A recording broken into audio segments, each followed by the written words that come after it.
pinakamasakit na magagawa mo sa mga magulang mo? Yung umiyak sila dahil sa sama ng loob. Yung umiyak sila ng dahil sa'yo. Minsan, yung mga masasakit na salita na binibitawan natin, akala natin simple lang eh. Pero yun yung pumapatay sa kanila sa gabi.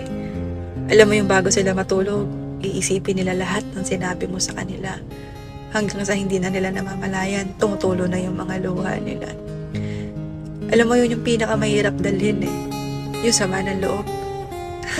Sama ng loob sa anak na minahal mo ng tama, inalagaan mo ng tama, inaruga mo ng tama.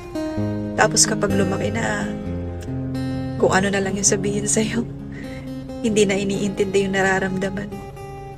Nung naging malaki na, nung kaya na nila yung sarili nila, parang hindi ka na magulang. Parang ikaw na yung anak. Ikaw na yung susunod sa kanila. Ikaw na yung takot na magalit ang mga anak. Kaya ang masasabi ko lang sa mga anak dyan, sana hanggat buhay pa yung mga magulang nyo, huwag mo na silang bigyan ng sama ng loob.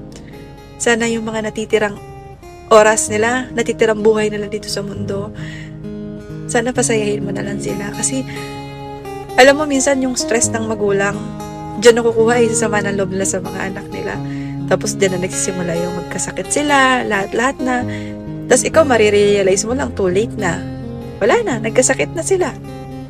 Kaya hanggang malakas pa sila, mahalin mo lang sila. Huwag mo na silang pasamain yung loob nila. Ha?